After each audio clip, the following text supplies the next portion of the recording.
Hello, welcome to this set of PowerPoints which deals with working with families in the transition process.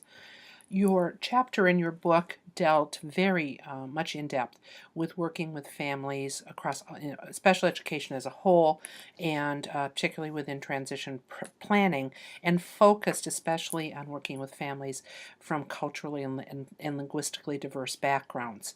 And I want that information embedded in your knowledge and skill set, but also I want to take this set of PowerPoints into being able to um, fit that information in, as well as look at general information regarding effective involvement, engagement, and empowerment of families within the transition process.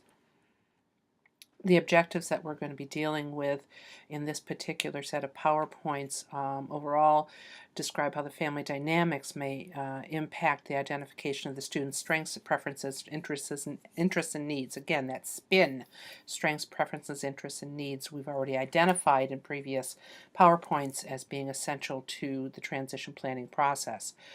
We also want to, again, be able to describe different types of family structures and how that may impact goal setting and the concept of transition planning. We want to talk about how to support families in being active partners in decision making regarding transition planning, and families encompassing that idea of not only how we're identifying what we mean by the parents or guardians, but also siblings, and also obviously that student with a disability, him or herself. And talk about perhaps different training strategies and what's important for families and staff to engage in, as far as being able to develop these knowledge sets for successful collaboration, and then finally strategies where we can actually optimize that participation. First of all, let's really look at why family participation, family involvement, family engagement overall is important. I mentioned earlier that family, in a different set of PowerPoints, that family engagement during the transition process. If we look at Kohler's model, if we look at things that were said in prior PowerPoints, we see that family participation is critical, not only because we want to all be on the same page as we're doing this planning, but also because these families will and may become that student's individual, specific support system once they leave that K-12 setting. So we want to develop, as was previously said, that seamless system of service delivery, and having the parents be engaged and involved or the family members being engaged and involved as much as possible during that process will help ensure that successful transition from school ownership to student and family ownership will take place. We also know, however, from research that family participation, students' self-determination, self-advocacy has been linked to increased graduation rates, employment, achievement of post-school outcomes. In essence, if we move forward together, we're a good team, and that obviously has benefits for the student, which in turn, as we've mentioned, has benefits for the family, the community, and even the nation at large. But we also know that families influence career choices and job acquisition. There are suppositions that we may have about a student. There are suppositions that student may have about him or herself. There are suppositions that the family may have about that student. But we do know that families do have a strong influence over career choices that are made by their offspring, particularly those with students who have students with disabilities. And finally, we know that effective transition programs include productive parent and student participation. It's their lives, it's not ours. As practitioners, that feeling of empowerment, engagement, and equal decision-making, two-way communication, all the things we're going to talk about, really need to be part of that family, school, and student triad partnership that we're trying to produce. And keep in mind, there's also then the fourth members of that, what now is no longer a triad, which are those community-based services as well once that individual moves into adulthood. So that's a lot of talking collaboratively that needs to happen. So we need to take into account, and this kind of goes from what you were reading in your book chapter, but also just within understanding that different family structures are the same, different family perspectives are the same, different family values are the same.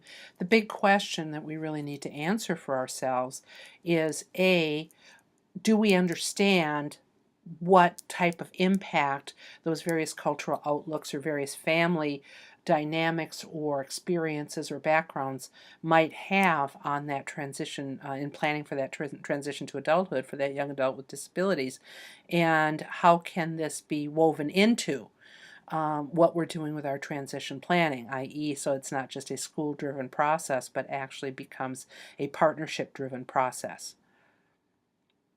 We need to consider, obviously, that there are embedded values that come both from cultural aspects, but also from just general family dynamics and experiences. For example, consider the role of gender. This lovely little 1950s picture of the June Cleaver type of setting is certainly not as common now as it was then. But there may still, in some cultures and in some family structures, have a very real meaning attached to the idea of gender expectations and the types of careers that may be considered to be more appropriate or less appropriate in that family's eyes, or culturally, are there some types of employment outcomes or independent living outcomes that fly in the face of cultural support internally of individuals with disabilities? Is there perhaps a perception that females versus males would fare differently in terms of being able to move into more independent type of living scenarios? So, as antiquated as it sounds, we still need to consider that family and that cultural perspective regarding gender issues. And again, going into independence and self-reliance versus interdependence and contributions. We know that there are variances culturally as far as movement beyond the culture in more independent activities versus being taken care of within the culture. And we need to be obviously cognizant of that. We need to know that there are varying definitions of adult success. How some individuals, teachers, for example, um, who are of predominant culture, who are college educated, who come from middle class families or middle upper class families, may have a different perception of what adult success means. And it may be very different culturally or even within family experiences as to what success might look like. So, again, recognizing that we need to look beyond our own perspectives, our own experiences, in being able to define what a successful vision for this young adult might be. And we need to recognize, again, a cultural issue. Whether or not we need to engage in developing cultural reciprocity so that we're able to understand the values of different cultures in terms of planning for the individual versus planning for assimilation into a group culture type of mindset. So again, these are all issues that come into play that are embedded values, and as much as it makes people nervous to engage in discussing values, we need to understand that they are going to have a very big role on what's on the planning that we're doing for this young adult with disabilities as he or she is preparing to move into post-school roles, as he or she is preparing to exit the K-12 system, where perhaps those types of values have not come as much into play. So think about for a second. Think about how differences between transition team professionals and family members might create a situation in which the team incorrectly identifies the student's needs, interests, and preferences, and strengths should be in here as well.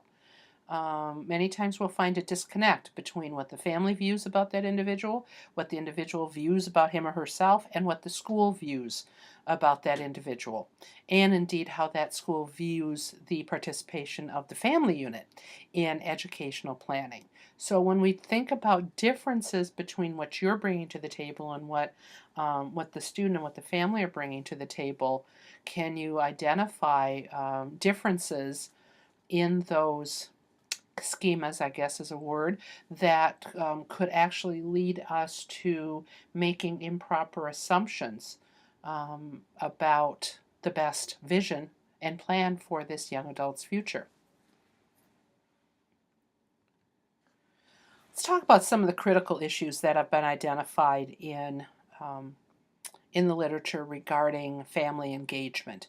And, looking at this term engagement, it really is an encompassing term that brings into play participation, involvement, but it really must be viewed within this context of partnership. And that this is a partnership planning type of scenario because we are talking about this individual's life beyond the K-12 walls. So this, again, it cannot just be a school-driven practice, but obviously something that would incorporate all the affected players within that. So when we look at just an overview of some of the things that are viewed to be essential to homeschool partnerships. Being proactive, having sufficient information, that's referring to us as teachers. We need to be proactive with our information. We need to be reaching out. We need to try to facilitate parental engagement in this process, which may mean that they need to have, not only do we need to have sufficient information about transition programming, but we need to help family members and students develop that information set as well. We need to be well connected with other parents and professionals and help parents to be able to do that as well, help family members to be able to do that as well, so that we are again coming at this as a team approach as opposed to just a school-driven approach. We want to engage in good forward planning, not only in terms of vision planning and how to carry that out on behalf of a student with a disability, but really moving along as a team to build those partnerships between us and family and, for example, community adult agencies in making sure that that service pattern and that sense of communication continues beyond just our school setting. Some of the things that the Appleseed Group, they identified 3 actions for parents that are valued.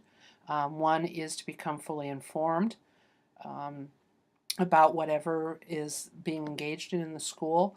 That means that parents should be part of the governance structure of the school in terms of program evaluation.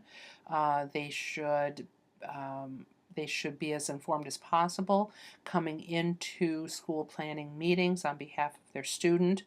So there is value in teachers being informed, there's value in family members being informed as to the processes that are being undertaken. So parents support their children to get the most out of education, and we do as teachers as well. But this is a life investment scenario for families. This is talking about someone's well-being throughout their lifespan and making decisions about what can be done to help this individual become as independent as possible, as productive as possible, as participatory as possible in work and in the community and in relationships and in residential settings, so that they can have the best quality of life, or what may be perceived as the best quality of life, once they exit the school setting. So to be able to do that, obviously parents, I think this is true across the board, parents always want their children to get the most out of education. But when we look at this transition piece of it, this is really critical to their post-school success, and we should be as invested in that desire as the family members are. And again, parents need to advocate for school improvement. Most schools have school improvement teams, and by mandate, they are to have parent membership. Whether or not that's actually implemented or not is often a hit or miss. But these are individuals who should be actively engaged in how the school does business. And, this is very clear not only in the literature but also in the mandates regarding educational practices. Henderson talked about, building relationships, linking to learning, which means that we're actually trying to establish this idea of linking what the student is learning in school to post-school needs, to generalized information that's useful even outside of the school setting, addressing differences. Again, just this whole context of we have families coming from different dynamics, different structures, different cultural backgrounds, different linguistic backgrounds, and really being able to understand and not just give lip service to, but understand the ramifications of those variables as we head into transition programming. We want to be able to support advocacy and self-advocacy for those families and for those young adults with disabilities, and we want to share power in that process. We don't want to view the school as being the ones who are completely in charge and the families have no input, or that the job of the school is to just tell the parents or tell the family members what's going to be done with the transition programming, but that it's actually a shared power. When you have shared power, you also have shared accountability, and that makes it a true team effort. Kohler, going back to her taxonomy, stressed, again, participation, empowerment, and training. And Wandry, yeah, you may recognize that name. And Wandry and Pleat, Amy Pleat, saw parents as fulfilling key roles, specific roles in the transition planning process. One is collaborators in that process, which we've talked about, which has been an underlying theme, but also parents as instructors in their children's emergent independence, that families may become actually the conduit once this individual is moving outside the school setting, or even while that individual is in school, that the skills that are being learned to be practiced and to be supported in that real life application, that parents can actually be seen as co-instructors in facilitating that generalization. Parents as decision makers and evaluators, program evaluators. Parents as peer mentors, assisting each other. Again, we saw this in other what I believe the Appleseed group said, which is where we're talking about hooking up, and joining with other family members, and building that helping to build that relationship and that sense of mutual support for families. And then also parents as systems change agents, and that comes down to something that sometimes we're not comfortable with as teachers, but to actually be able to say, I have some good ideas about how transition programming can be improved in this school, and please listen to me, and perhaps I can bring something to the table as a parent. So, when you fold all these things in, there's really an underlying theme that comes through here. Families as partners, families as sharing in not only the power but also the accountability, families as being the most immediate post-school link that these individuals with disabilities have as they move from school services perhaps into community agency services. So a very critical linchpin in the transition planning process. Let's talk for a second about transition planning as far as being responsive to parents, and particularly we're going to talk about training types of information. This is our bottom line, is we want to develop student preferences, interests, and needs. There's that spin again, and understanding the resources and strengths of each family situation from their perspective. So we are student-centered, but it was within the context of something that is inextricably linked to who that young adult is, and that is the family situation and the family's perspectives. So moving forward from that, this is what we can help provide families. They need information about the special education system and transition planning processes. as well as how to find support from their peers, from other families. That means that these are things about which we need to educate ourselves as teachers and then be able to share effectively with our parents. It may be in the form of just a parent meeting night with guest speakers. It may be in helping them to discover resources through parent education networks or from parent to parent networks, to be able to learn about this new emerging world, this world of transition that's different from the K-12 experience up to this point, and being able to navigate that well. Family-focused transition workshops and in-service programs have been shown to be very successful, as well as including families and organizational training service guides.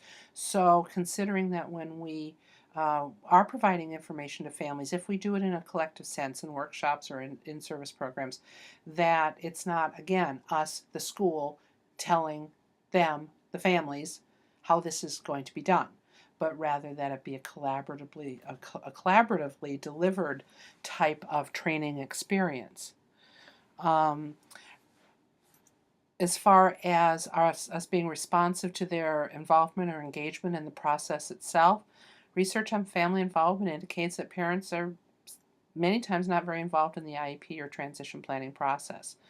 This might be due to various reasons. It might be due to, remember, we're talking about primarily secondary years, so it could be due to family issues, that such as work that gets in the way, or other pressures that are going on in the family that may preclude them from attending IEP meetings, and we need to be sensitive to that, obviously.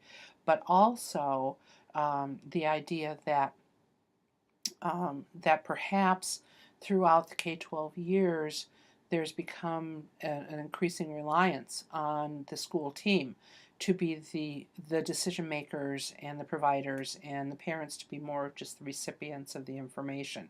And so it becomes almost a type of learned behavior. And when we get to the transition process, which is now where we start asking probably some of the hardest questions we've ever asked of these family members regarding their young adult with disabilities, this may be the exact time at which they have gotten used to not being as involved as possible. So there are a number of reasons why parents may not be as involved, but it's again critical that we have this type of involvement to increase the probability that we're going to move successfully toward the vision, the post-school vision that we've established. Educators rate parent involvement as desirable but not very important in the process. This is kind of a scary thought. Yes, we want parents there, we want families there, but it's really not that important to the process. It's sending a mixed message. If we want them there, but we don't want them, but we don't view it as being very important to the process itself, then that means we put ourselves in the situation of we're going to be the decision makers and the implementers, and the parents are just kind of a sidecar, peripheral role to this process. And I think that that's just a dangerous mindset to have. The roles of parents often lack active or equal contributions.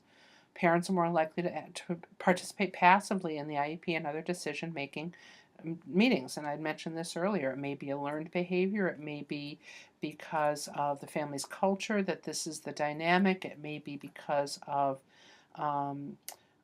issues that are going on with the family that preclude them having as much involvement as perhaps they would like to have. It may be a lack of information on their part, so they're not sure how to be proactively involved. There are a multitude of reasons why parents may tend to act more passively, if at all, in those IEP meetings and other decision-making meetings. These are the things that we need to consider as practitioners. We need to develop our handbook. We need to develop our playbook for how to best build this partnership with families in the transition planning process. We need to establish strategies for all of these things, for establishing two-way communication. Two-way communication is not I speak, you listen. Two-way communication is I speak, I listen, you speak, you listen, and we are all striving to communicate in a way that leads us to a common understanding. We need to, for developing cultural reciprocity, understanding the effect of cultural backgrounds more than just understanding the culture or thinking that you understand the culture, but actually the effect that it may have overall on the relationship with the school system, with the idea of transition and moving to adult life, but also just that level of cultural reciprocity that looks not only at the possible effects of that of culture, but each family's individual reflection of that and how it impacts that specific family. So we cannot just make assumptions, cultural assumptions. We can have understanding about cultural issues, but we really, again, need to take it down to the level of understanding the implications for that particular family. Strategies for engaging in shared decision making. Again, shared decision making, shared accountability, shared bringing information to the table, shared respect for that information. We need to recognize how to resolve disputes. What if we have a perspective about a young adult's outcomes, vision for the future, and the family has a different perspective? How do we resolve that? How do we discuss that to be able to come to a central ground for moving forward? How do we foster youth ownership? How do we help this young adult who is now emerging into post-school life to the maximum extent possible be able to understand his own spin, strengths, preferences, interests, and needs, his own vision, his or her own vision, and also the self-advocacy that is involved in being able to carry out one's own life directions. So how do we bring an individual that probably through the K-12 years has just been the recipient of IEP planning that's been conducted by the grown-ups, and how do we now bring this person into the planning fold, but not just as part of the planning, but also as part of the implementation and the ownership of that planning.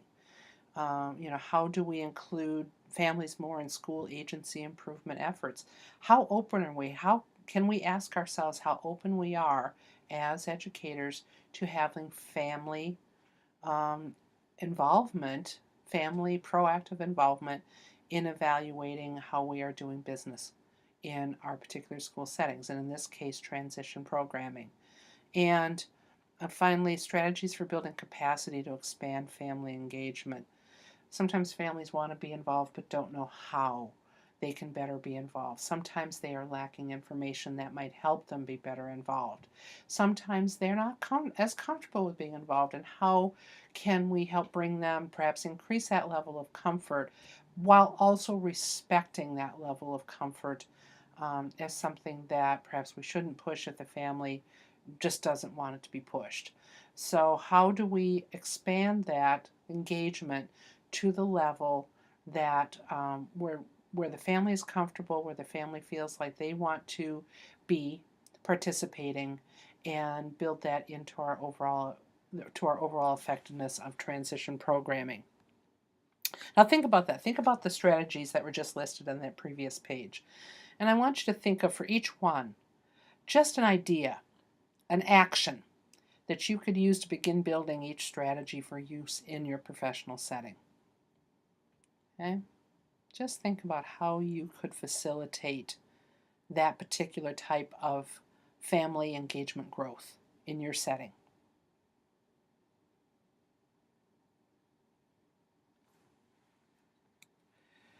Final food for thought, just for you to think about. The evidence is consistent, positive, and convincing. Families have a major influence on their children's achievement. When schools, families, and community groups work together to support learning, children tend to do better in school, stay in school longer, and like school more. And taking that to the next step, have a greater chance for appropriate, meaningful, student-centered types of planning that will help move them into the next phase of their life and into adult roles.